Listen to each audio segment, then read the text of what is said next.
Hello, ladies and gentlemen, and welcome to another episode and another month of XRP. For those of you at home that don't know, that is either X-Pound Roleplay or X-Pound Radio Play, depending on your preference. Or both. Or both. We are here, starting another brand new radio play. You may be familiar with our previous installments, including the last 2 months DC Universe Multiverse Mayhem, and the prior Ghostbusters Legacy. Legacy, thank you. Well, this month we're going Star Trek, and I, James Phoenix, will be your host, and your narrator, and your captain. Oh god, someone said Vita, the ship's going into the sun. I said captain, not the helmsman. Luckily, all I do is sit in the big chair. If I pass out, literally doesn't affect anything. That's how Kirk can be this captain. Pretty much.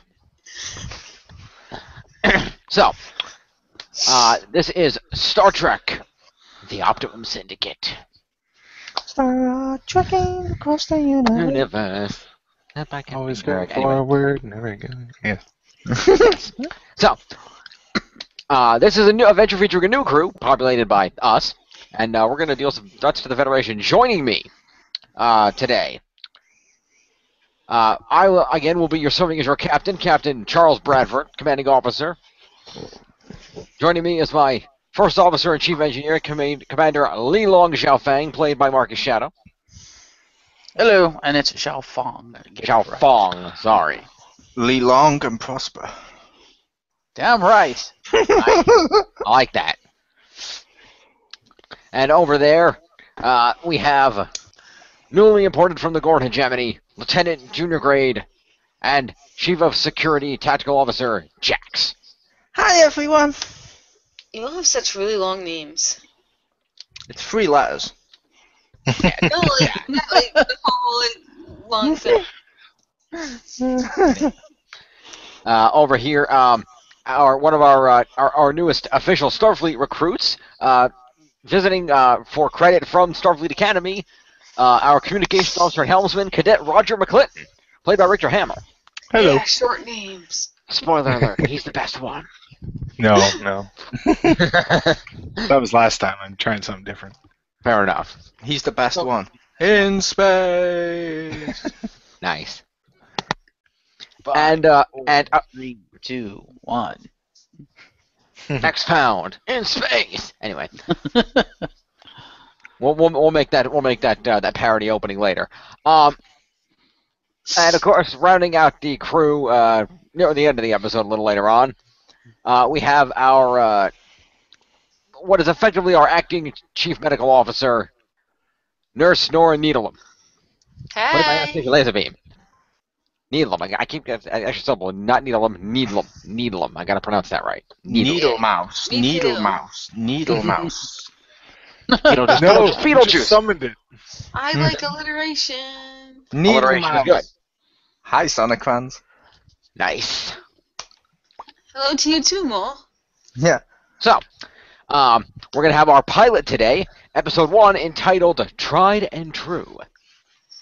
I thought it was the Syndicate thing. No, that's the name of the overarching series. Okay. The episode 1 is entitled "Tried and True." So far so good. So far, so good. Pew has already stopped reading things in proper order in the title. Just trying to keep it legit. Only good things can happen from here. I know. This is why I wrote her in at the end of the episode and gave her almost no lines. I agree with that decision. And she'll melt from the ice and do one of Raven's spells. Yeah, given the fact that Pew already can't keep straight the title of the show and the title of the episode, tells me she's going to thaw herself before we ever get to the space station. No, it's cool. I got this. Yeah, you got this, Pew. I got full faith in you. Get it? It's cool because I'm frozen. All the Gorn faith. Aha, I get it, because you sound like Henry Winkler. And he's Who the fuck is that? Hey, don't insult him. I don't know the names of actors. Or places. Or most household objects. Or More people in this conversation. That might be a positive. Anyway, we're going to go ahead and dig into episode 1 here, and you'll get a feel for what we're, for exactly how we're playing this out with this new and, for the most part, slightly inexperienced crew taking on a massive threat to the United Federation of Planets. Should be a lot of fun. So, stay tuned and enjoy, and here we go.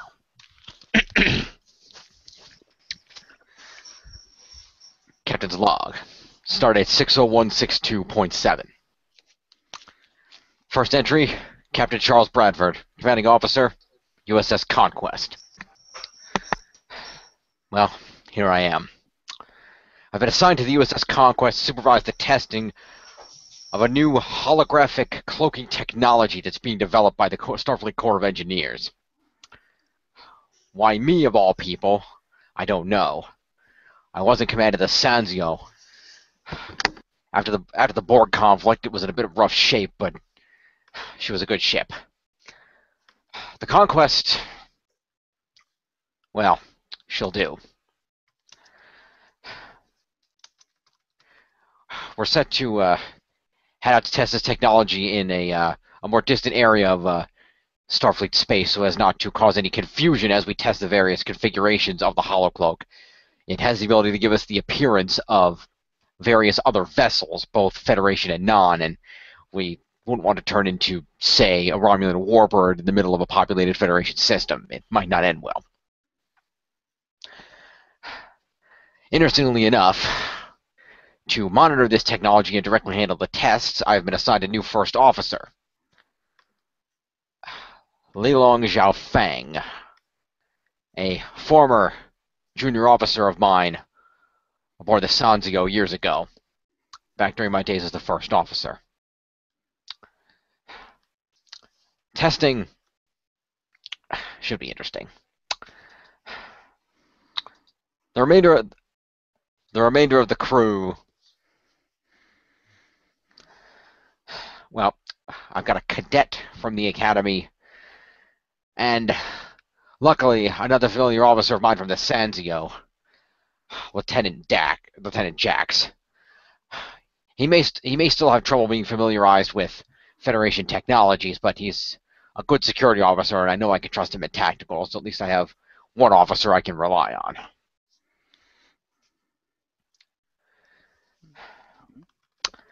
As Bradford ends his log as he sits back and picks up a pad studying it. The doorbell, the door notification sound chimes. Come.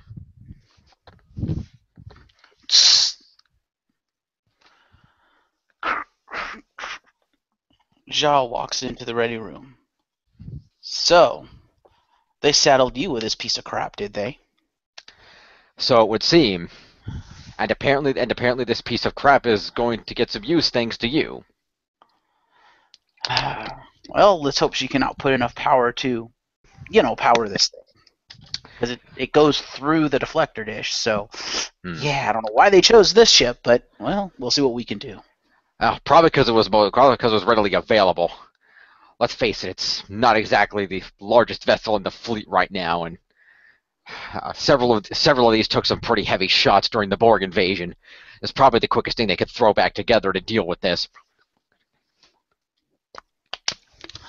Well, as long as you don't get in my way and hold me back like you did last time, things should go off just fine.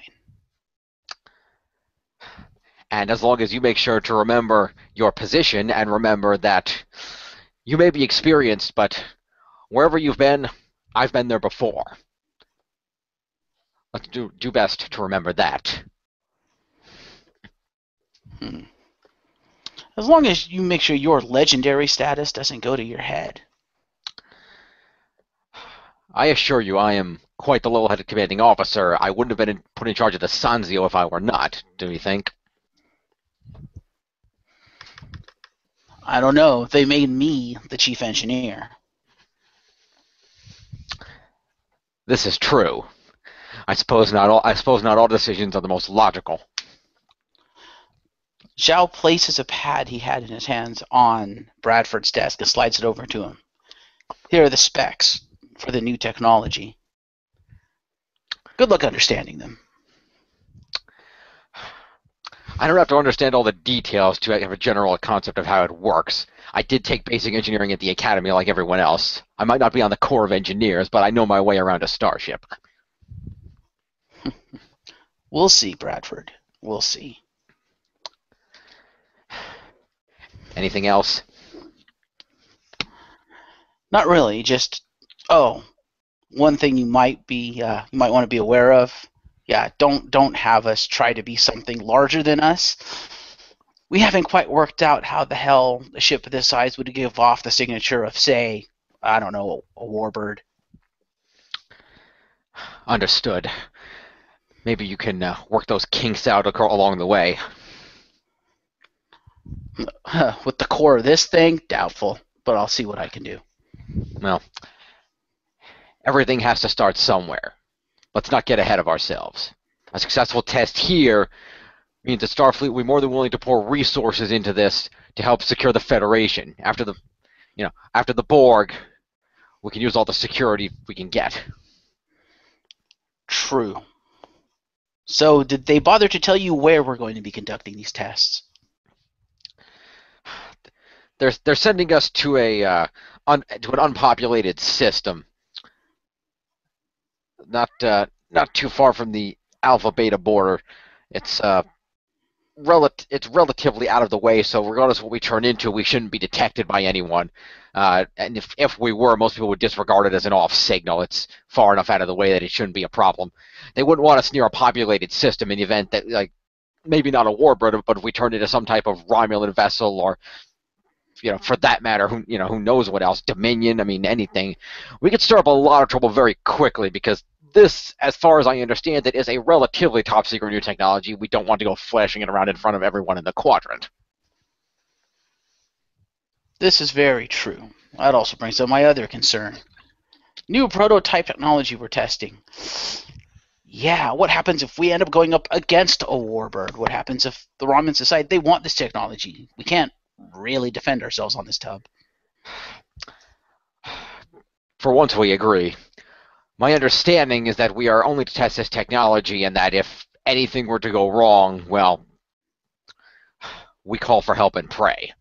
Not the most confident, but the tub does have a basic running shield grid that you're powering off of, and phaser banks and a small complement of torpedoes. We're not entirely helpless, but we're not supposed to have to defend ourselves, from what I've been told. I'm not totally happy with being left out here half defenseless, but orders are orders.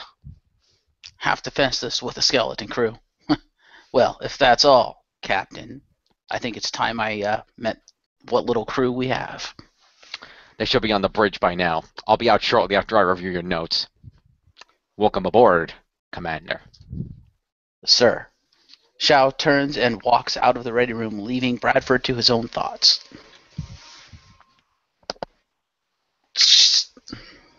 Xiao walks out onto the bridge, strides out to the captain's seat, and looks down at it. Well, who'd have thought, huh? Xiao sits down in the captain's chair and looks around, noting Jax, the familiar Gorn lieutenant, standing at his tactical station, and a young face he had never seen before. Gentlemen. Hello, Commander. As you humans say, what's up? Oy vey, did he teach you that, Jax? I've been learning. Oh, brother. Well, it's good to see you, too. Xiao then stands up and walks over to the cadet sitting down at the ops station. Welcome aboard, Cadet. The cadet fumbles up and quickly stands up. Hello, sir. I'm glad to be here, sir. Cadet McClinton reporting in, sir. McClinton, huh?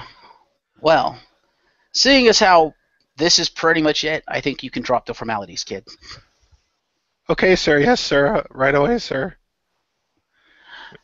So, I guess I should introduce myself. As you can see, Commander. And I will be the first officer serving aboard this ship under Captain Bradford, Li Xiao. Nice to meet you. Nice to meet you too. Well, I assume the two of you have been briefed on the technology that we're going to be testing on this thing.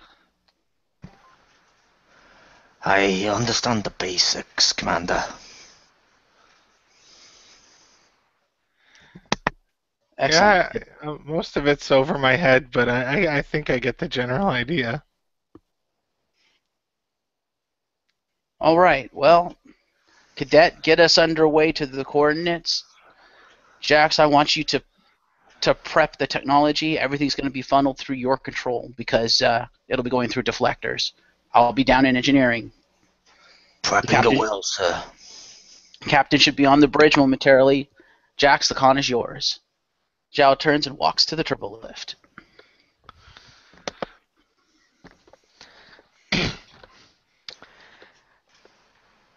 The door to the right opens as Captain Bradford steps out onto the bridge. Gentlemen? Captain, my captain. Thank you, Jax. I assume you've met Cadet McClinton by now? Yeah, the kid seems cool. Indeed, I think he's a little nervous, understandably so, but I believe he has potential. We'll see what we can do to help him out. And Commander Xiao's already headed down to engineering? He says he has. Good. As soon as he gets down there, we can begin running the tests on this thing. I hope his power calculations were correct. He doesn't have a whole lot of leeway for error on that.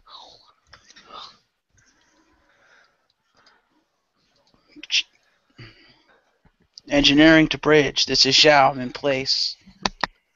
Let me know when the ship is in place, and I'll start powering her up. This is the bridge. Bradford here. Understood. Stand by.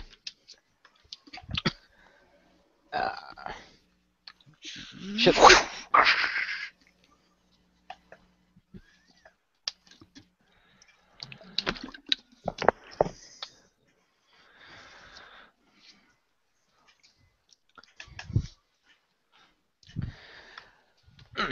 The ship sails through space, and after approximately 10 to 15 minutes, comes to a little-used system on the border of the Briar Patch. All right, slow to quarter impulse, and bring us to all stop. Aye, sir. Bridge to Xiao, we're in position. Be aware this little populated system is on the border of the Briar Patch. If we get too close, there will be interference, so let's try to watch it. Understood. Jax, monitor that interference. All right, hooking up the intermix matrix, routing everything through the deflector grid. Hopefully they've kept the warp core up on this thing. And initiating charge. All signs are good, sir. Good, good. Stage 1 complete. It seems the Conquest systems can handle it. Let's just hope it remains stable. Indeed. So tell me, Commander, what do you intend to turn this tub into first? Well, I figured we'd start with something simple. Maybe make us look like a freighter? Sounds pretty straightforward, and no matter where you are, nobody really finds a freighter out of place. Gorn's unafraid of anything. Oy vey, Bradford, did you teach him the sarcasm? I didn't have to. He took to it quite nicely around the old ship. Just sort of picked it up from everyone. I was as surprised as anyone. I didn't know Gorn had that much of a sense of humor.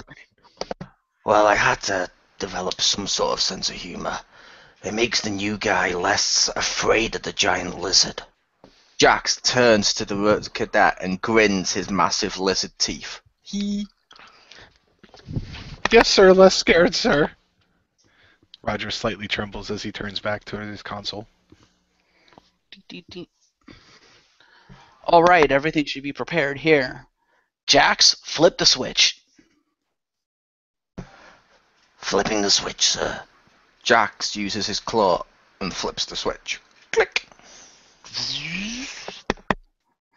The deflector dish lights up bright blue as energy is pushed through it. Field erupts around the ship as the ship begins to shimmer out of existence, being replaced by an old freighter.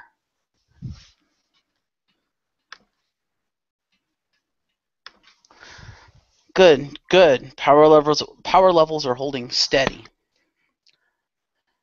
Cadet, what's our transponder reading? Do we look like a freighter? According to this, yes, sir. We are showing readings as a freighter. It all looks good, sir. Excellent, excellent. Well, so far the technology seems to be working.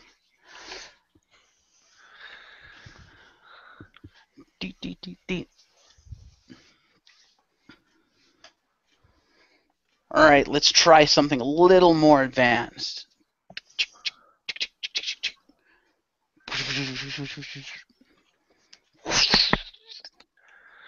All of a sudden, the freighter shimmers out of existence, replaced by a Ferengi Decora cruiser.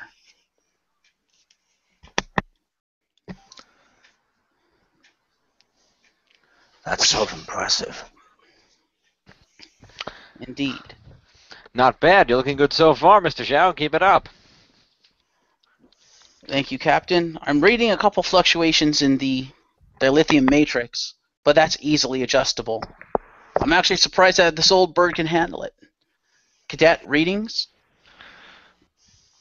Everything is as it should be, sir. I guess we should remember these old girls that come out of Planitia.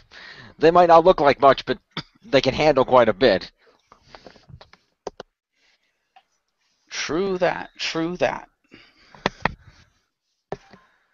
True that, Joe, indeed. Ping, ping, ping.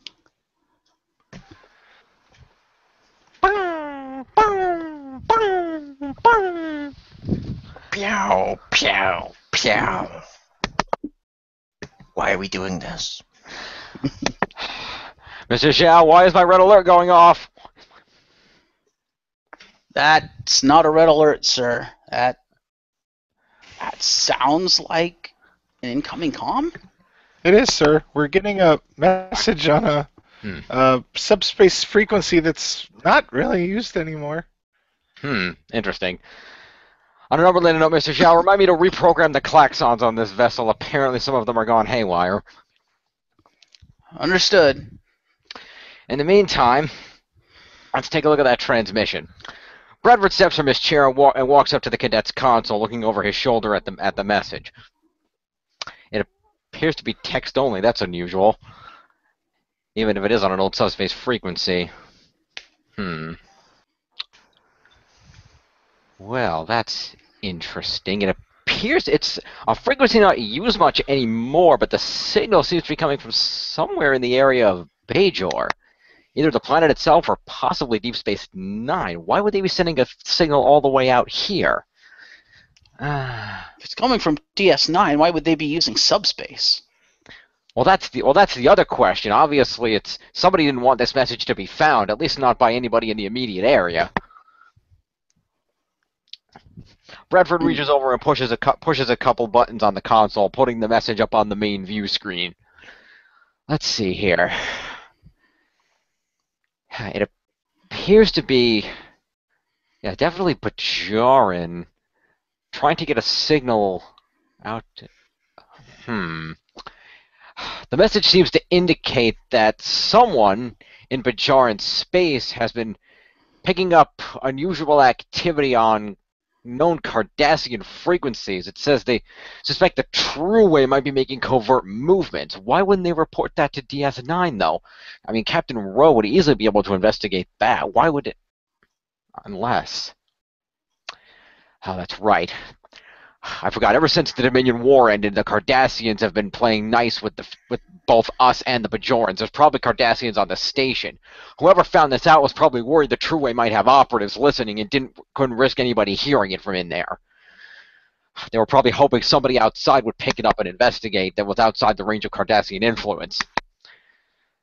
Well, we're not exactly the closest vessel, but I don't know who else is going to be in the general vicinity, so luckily Cardassian space isn't that far from here. I suppose we better check this out. That's... Understood. It'll be a good mobile test of the emitters to see if they'll hold up under warp conditions. Agreed. The message seems to indicate that whoever tracked the frequencies noticed that most of the unusual messages were unique, more recently anyway, were emanating from a particular location on the border of Cardassian space, something they might be trying to keep hidden. Given that we're half defenseless, I hate to go that close to the Cardassians, but we're supposed to be friends now. Hopefully they remember that. But then again, if it's the True Way, they may not care. Mr. McClinton, lay in a course. Aye, sir. Changing course now. Well, seeing as how everything is stable down here, I'll shift everything to the console behind you there at the top of the stations. The engineering console, yes, I understand. We'll see you up here, Mr. Xiao. Bridge out.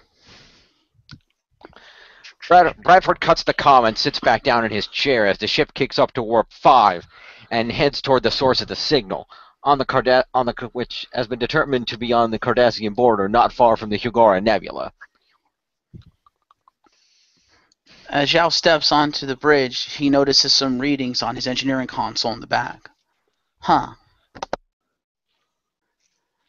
Okay, maybe that wasn't such a good idea.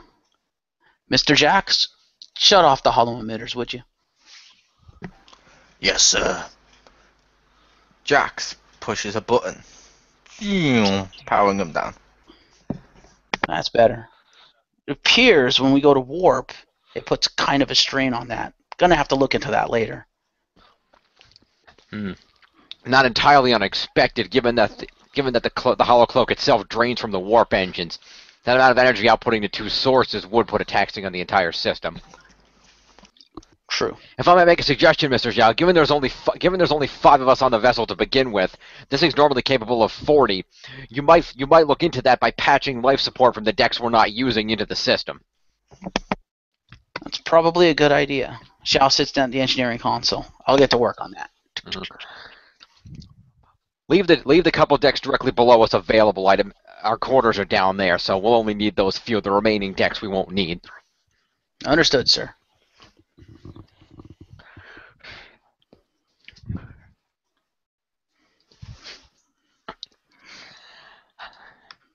So, True Way. Indeed. For the benefit of the cadet, I should probably explain, although you may have gotten some details in class. The True Way are a rogue faction of Cardassians. They believe that the Cardassians' true destiny is to return to the way things were before the Bajoran Rebellion, back when they ruled their entire planet, for that matter, their entire sector of space, with an iron fist of military might. They enslaved the Bajorans for 50 years, until the Bajorans finally rebelled against them and threw them out. That's the only reason we have a foothold and Deep Space Nine was able to be established. The station used to belong to the Cardassians itself, formerly known as Terok Nor. If the True Way have been known to be incredibly vicious, they were formerly affiliated with a man named Gulta Khat. He was killed right around the end of the Dominion War, but others have likely picked up his cause by now. If they're involved in something, this could be dangerous to the Federation. They've been known to have covert resources. This could be anything. We better be careful. Aye, aye, sir.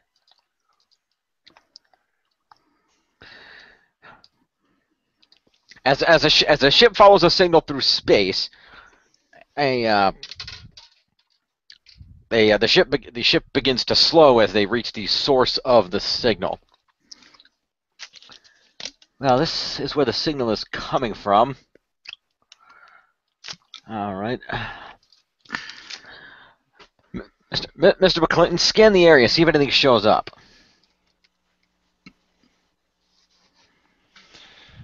scanning, sir. I am getting a signal from the surface.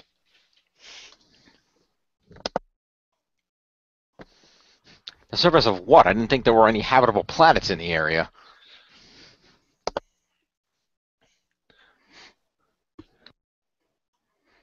I don't know. There's something here. Maybe not.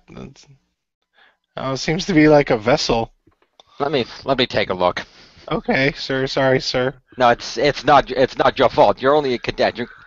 Being out here is quite different from sitting in front of an academy simulator. I assure you. You'll pick it up as we go along. Yes, sir. Bradford again steps up and leans over the cadet's shoulder. See, the signal here, you were close with it being a vessel. It appears to be some type of an abandoned satellite or station. Looks like it hasn't been used in quite some time. But why would there be, which would explain why an outdated signal would be the one used, but why is it even activated? Mr. Xiao, any ideas?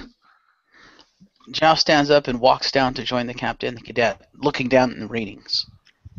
Who the hell would build a space station out here, or a research station? Well, who knows? I mean, the nebula isn't far from here. Perhaps it was a research station for the nebula. Anything's possible. Xiao reaches down and pushes a few buttons on the cadet's consoles. Now those are curious readings.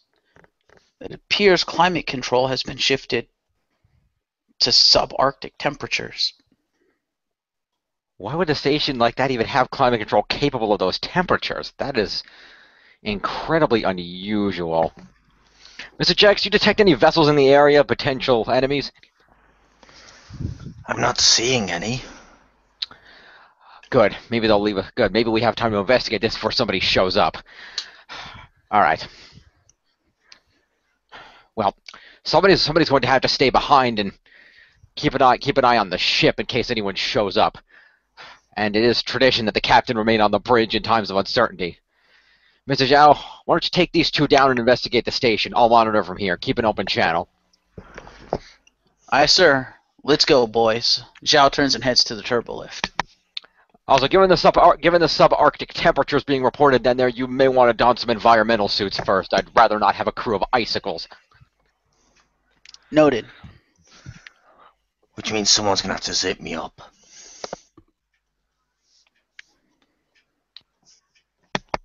I believe the ship is more than capable of that, Mr. Jax.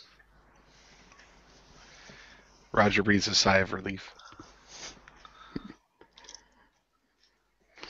Xiao pulls the two into the turbolift as the doors close. Computer, environmental suits.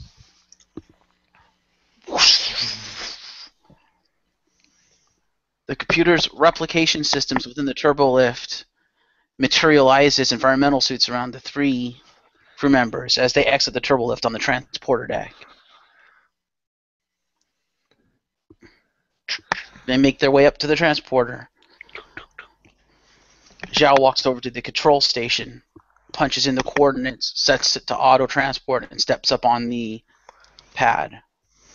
Captain, we're going to rely on you if things get heated down there, so be ready to pull us out. Understood. I'll keep a transporter lock on you. We don't know what we're going to find down there. Understood. As I said, keep an open channel so I can keep track of what's going on. I might be able to provide information from here from the Starfleet databases. Sir. The transporters transport the team down, to the station. All right, gentlemen, phasers out, set to stun. Xiao pulls out his Type 2 phaser from its holster on his hip. Roger pulls out and starts fiddling with the dial. Aye, aye, sir. Jax pulls out his phaser and sets it as instructed. Xiao runs his hand along the top of his helmet as the forehead light turns on. Well, whatever they used it for, it doesn't look like this place has been used in a while. Come on. Xiao begins to make his way through the darkened station.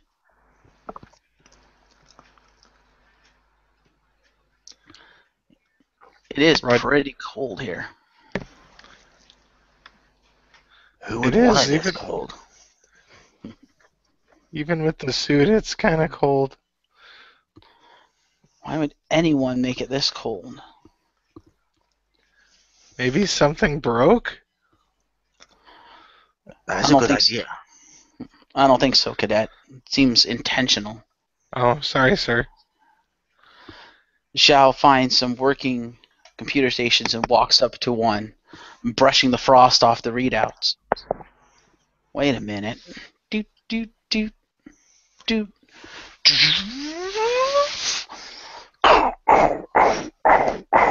The lights in the room begin to flick on one after another, illuminating what seems to be several cryo chambers. Only one seems to be inhabited. What the hell? Report, Mr. Xiao. What are you seeing down there? Captain, this appears to be a cryostasis center of some sort. Cryostasis? Cryogenics hasn't been used in decades. At least, not within the Federation, anyway. I wasn't aware the Cardassians had even experimented with such a technology. Interesting. Sir, they're all empty, except for one. Is the person inside alive? I don't know. We'll have to check that. I'm still a little curious as to why they intentionally lowered the climate temperature of this place to that of what would be a cryostasis pod.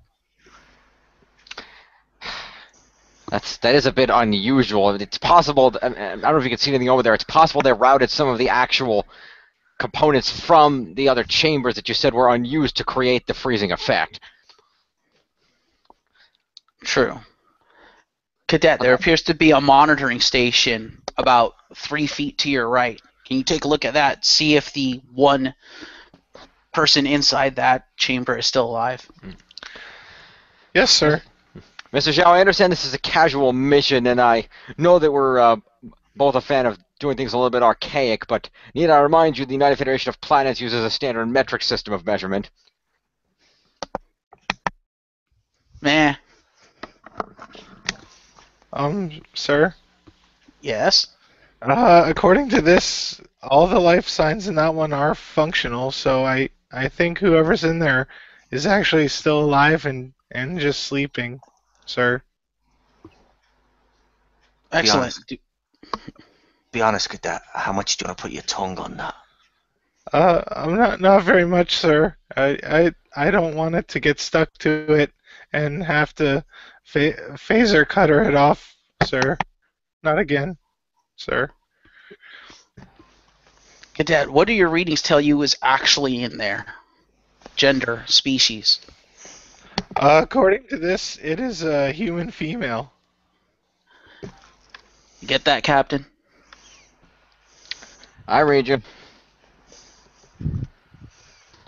Xiao looks around the place one more time and stops, a sudden thought striking him. Wait a minute. They intentionally lowered this. No, you don't think the Cardassians would be that stupid, do you, Bradford? That sort of... Wait, Arctic. If they are, this could be more trouble than we thought. Keep your eyes peeled. This might be more dangerous. Jax, survey the perimeter down there. Make sure there isn't any... keep an eye out for security threats. We don't want to be caught unawares. I'm keeping my eye out, Captain. But I don't see anything. It's entirely possible they were attempting something and they abandoned it midway, but I don't see why they'd go through I don't think they'd waste all that effort for no reason unless there were some... I don't know. This is highly unusual. When was the last time those Cardassian bastards actually abandoned anything? They must be here. That's true. The Cardassians, particularly the True Way, don't intend to leave without a fight. Unless they were forced to by their guests. Well, if that's the case, then this is something the Federation should monitor, but it seems to be an internal problem, although given our current alliance with the Cardassians, we're probably stuck dealing with it anyway. They're in no condition to mount any kind of military might against anyone, let alone the Breen. Right. Well, I hate to do this, but we don't have a choice. Cadet, begin the thawing process for our guest over there.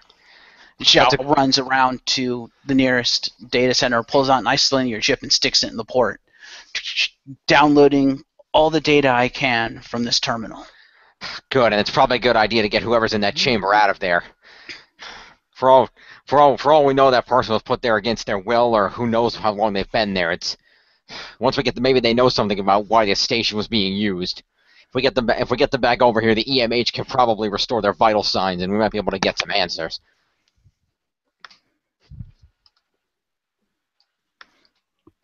True. Jax continues to look around, looking for a threat.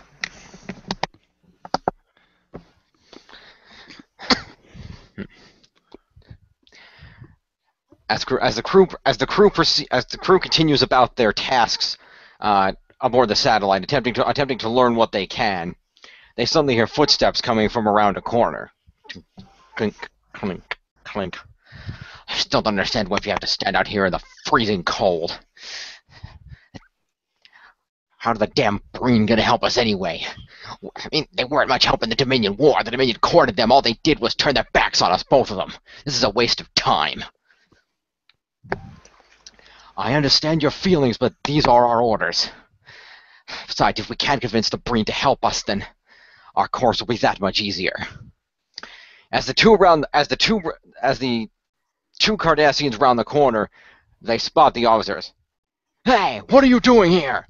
The two Cardassians pull out disruptors and begin firing at the Starfleet crew. Pew, pew, pew. Oh, crap! Jax, take him down.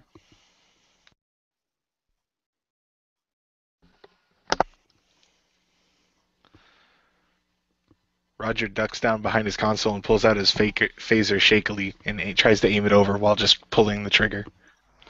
Deep breaths, Cadet. Deep breaths. What the hell's going on down there? We've got Cardassians. Shit. They must have already been on the station. I don't detect any vessels in the area from up here. They must have been left behind from whatever was going on. They probably didn't want to draw attention by keeping a vessel near the abandoned station too long. Be careful.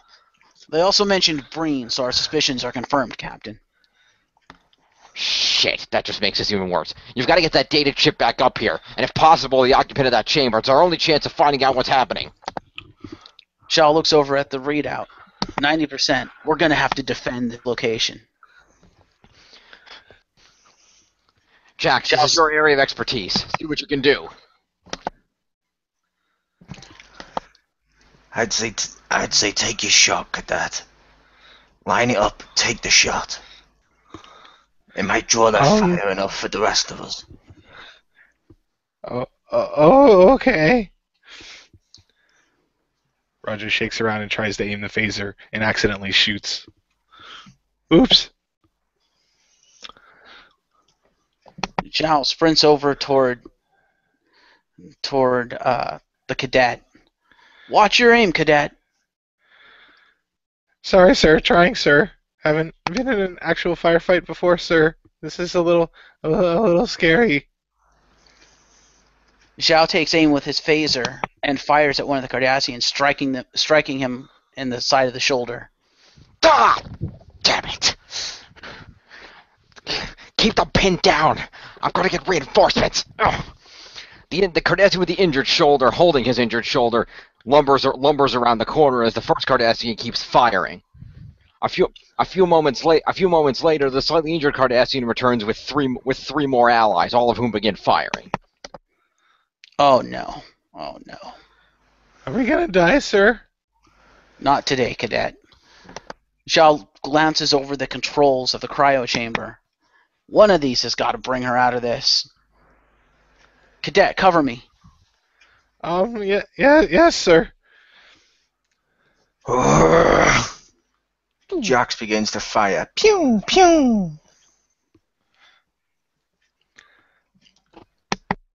Roger peeks half of his face around the console and puts his phaser up on the top. You're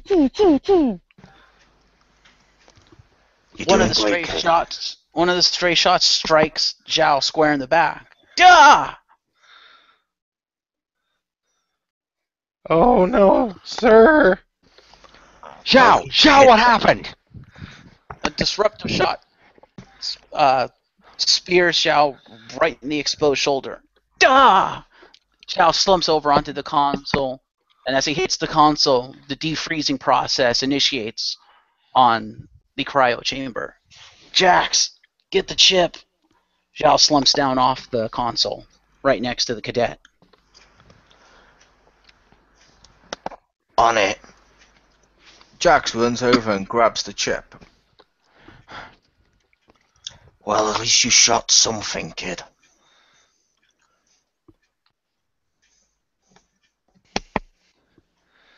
Roger looks around nervously as he tries to make sure that the commander is fully behind cover and cannot get shot again. Oh no! Oh, why me?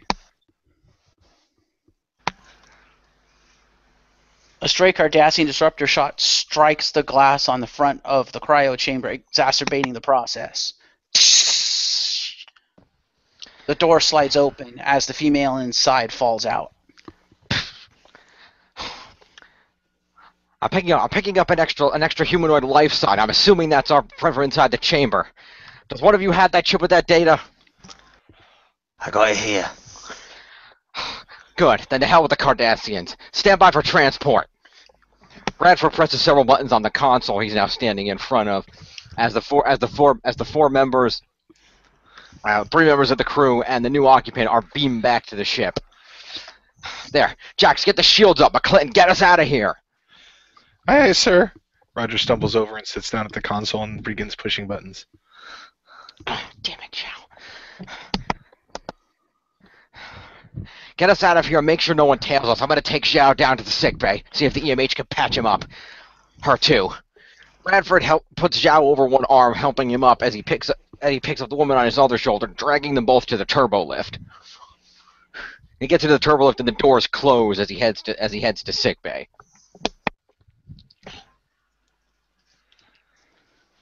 Wouldn't it have made more sense for him to have got me to do that?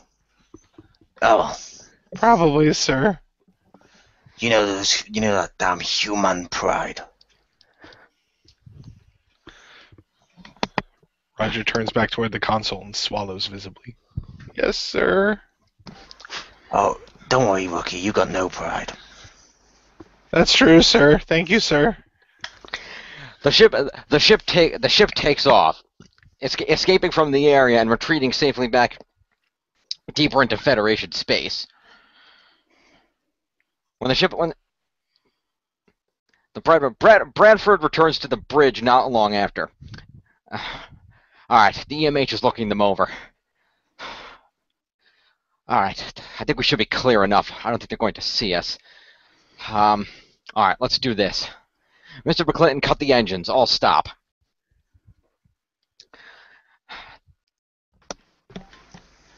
Yes, sir.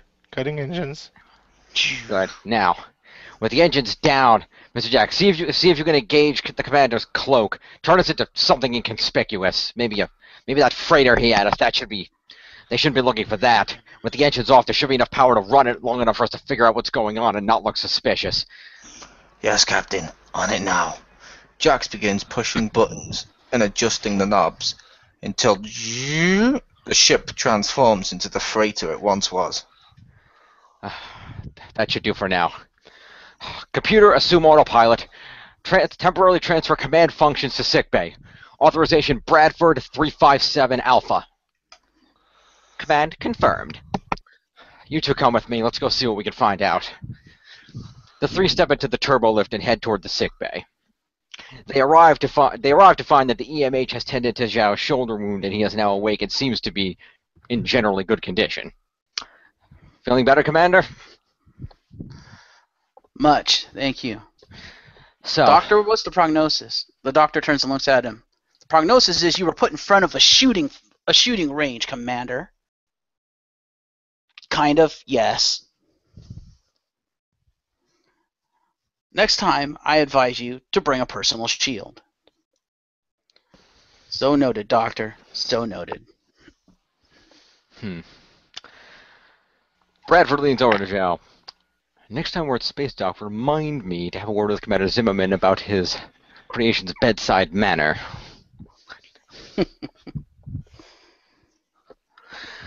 So, what about her, Doc?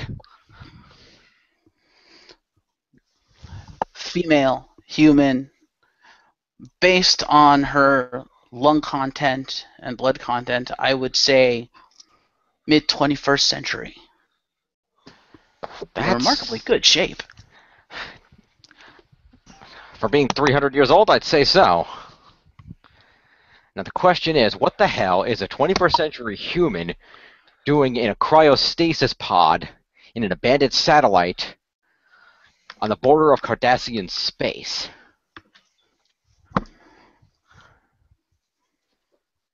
How the hell would I know that? I'm a medical hologram. I was speaking rhetorically, Doctor. Thank you.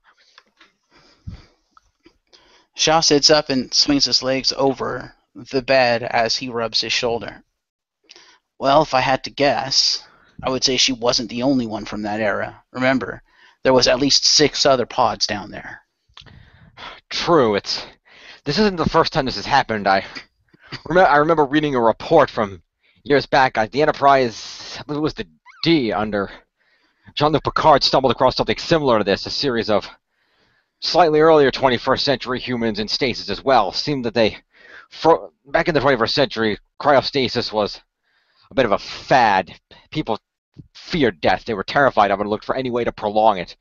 The concept being that most people who were frozen had some kind of a terminal illness, or terminal for the time anyway, and that they could remain frozen until a cure could be found.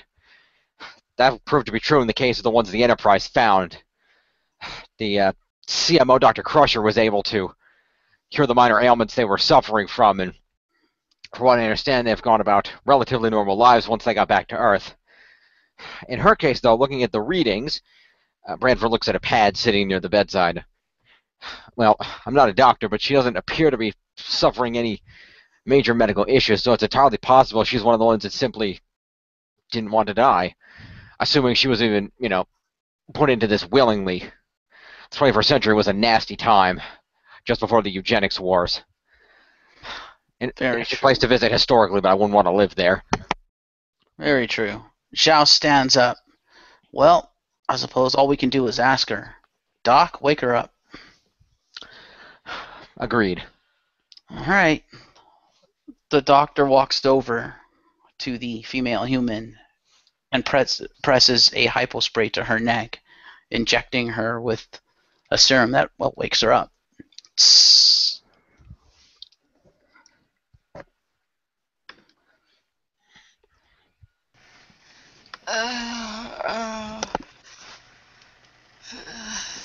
Mr. Jax, you may want to stand out of the way.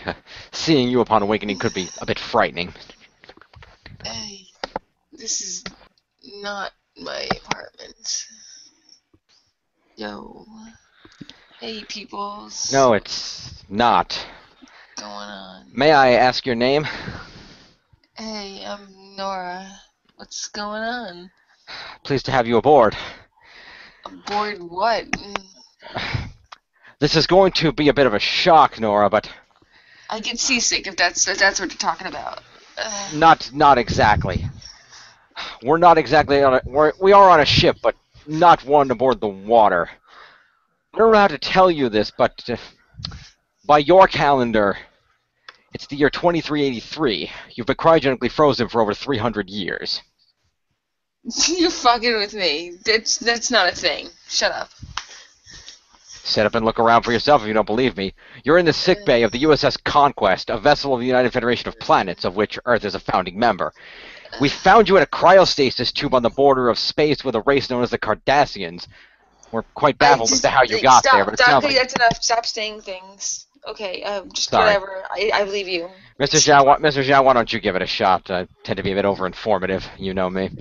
Okay, we're space or things or ships or aliens, whatever. I never was big on sci-fi, but sure, whatever. I believe you. Take it easy. Look, I'm Commander Xiao, first officer of this ship. He's Captain Bradford. Can you tell us... Something I do recognize. You're injured. I was actually a nurse on my way to become a surgeon. maybe I could actually help you. It'd be one thing I could actually know about here and be actually useful. Xiao glances down at his arm. Well, I thank you for the offer, but the doctor cuts in. I do not think that using archaic medicine is going to be allowed in my sick bay. Archaic? Yeah. Xiao turns to the doctor. That will be quite enough. Computer, turn off the EMH. No, wait, just the damp... The EMH disappears. Wish I'd have thought to do that 10 minutes ago. Is that Sorry like about that, like Nora. a hologram or something? It is a hologram, yes. Very good. As the captain look at said, me, I you're know aboard our sci-fi ship. words. Oh yeah, totally getting the hang of this. Well, as the captain said, you're aboard our ship. Do you remember anything prior to your entry into cryostasis? Like I said, I was just chilling in my apartment studying for my tests so I could get my official license to be a registered surgeon. And then you don't remember anything after that. Nope. So they came to your apartment, knocked you out, and put you in there. I guess so. Don't know why. I'm not like anything special. I mean, before that I was a school nurse. So, yeah, she was way more valuable people than me. Well, if what you say is true, right now you would be quite valuable to us should you choose to remain aboard and choose to trust us, because as of right now, yeah, you're kind of the only medical officer on board the ship. You know, besides the hologram. Really Besides scary. I'm on a spaceship like that. Nobody like can do medical things.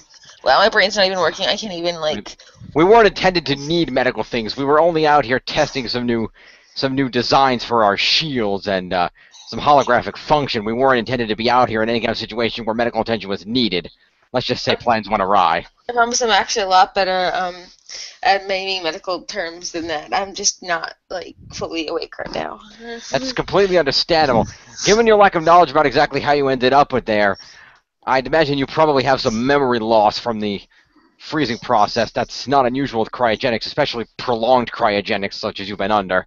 Hopefully with time your memory will come back, but for the time being, at least you remember who you are, and it sounds like you at least generally remember what was going on in your life up to a certain point, so that's at least a benefit. I've seen people come out of cryostasis with far worse than that. They remember nothing. It's not a pretty sight. Ship thingy, it's not gonna like move like a boat. Not exactly. I don't even feel like a sway or anything. No, we operate on what Mr. Xiao, you're the engineer. Why don't you explain it? I just want to know it's not gonna move or like, cause like otherwise I need like straight up seasick stuff. You will not feel anything, Nora, I assure you. The stabilizers are working within operational parameters, so you will not feel us when we move. Xiao holds his hand out. Can you stand? I think so. She reaches to take his hand. Xiao pulls her to her feet and helps steady her. Excellent. Well, we'll help get you acclimated to this era, this ship, and everything. Cadet, can you get Miss Nora here some quarters?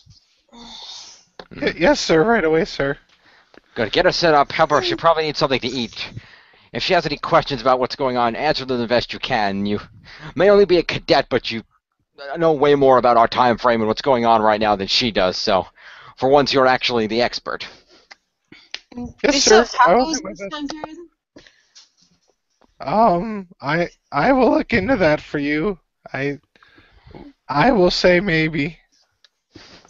Okay, you gotta try them if they have them. If you haven't had them, they're great. They're awesome. And at least 10 tacos. In order to travel the vast reaches of space that we do, we've developed replicators. They can effectively take stored molecules and turn them into anything. We likely have a recipe for tacos within the system. The cadet can show you how to program them. Just check the systems, Cadet. There should be something in there somewhere. The computer will handle it. Okay, will do, sir. We should probably address one more thing, and please do try to remain calm, Miss Nora. Bradford points to the side of the room and indicates Lieutenant Jax. This is Lieutenant Jax. He might look a bit frightening, but he is a member of the crew, and I assure you he will not harm you. He's what's known as a Gorn. They are a race that are allied with Earth and the Federation recently, actually. He's the first to join a crew of Starfleet. That is the vessel you're on. We are a combination of both the police and military of the Federation. We help to, we explore the galaxy, chart stars. We help those in need, and if necessary, defend the Federation from threats. You can. Sorry, go ahead, Lieutenant. Hello, dearie. Jax waves his hand. Nora pinches her nose and suggests that she possibly overdosed on cough medicine, coffee to stay up. There's no way this is real. This is like I'm someone have some medical imbalance or something. Let the cadet take you down to quarters. You can get some sleep, and maybe when you wake up, you'll be a little more be able to a little more understand what's going on. It is a lot to take in. See you later, alligator. That's not bad. I like her already.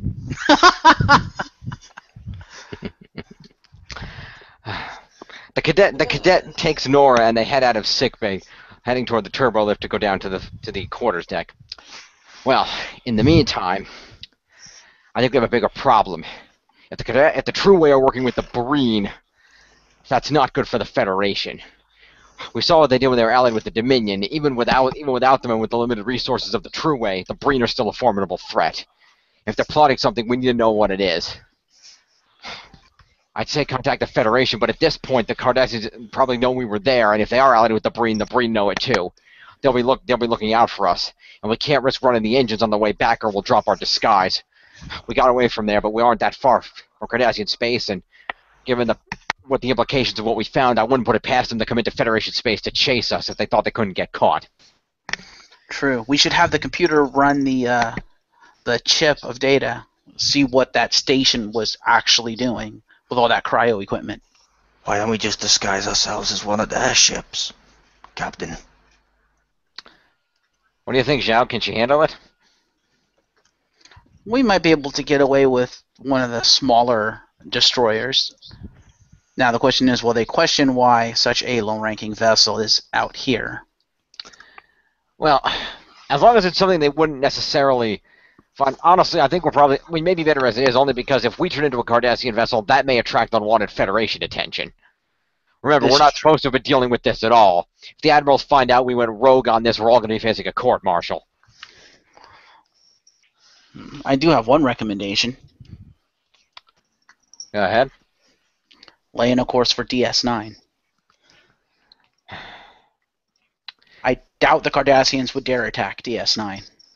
They wouldn't attack DS9. I'm less concerned about that. I'm more concerned about the fact that somebody in that general area felt it necessary to send a signal way out past both Bajoran and Cardassian space because they felt the True Way had operatives in the area. If we use the engines to pull in, we're going to have to drop your cloak, and they're going to know it's our vessel. If the True Way spots us pulling in there, they may well just choose to attack us in person, either on our vessels or on the station if we beam over. That seems like a security risk I'm not willing to take. Yes, but would they really want to risk attacking a Federation starship or Federation officers on a Federation station? Need I remind you what the Cardassians have been capable of before? They took over a Federation station.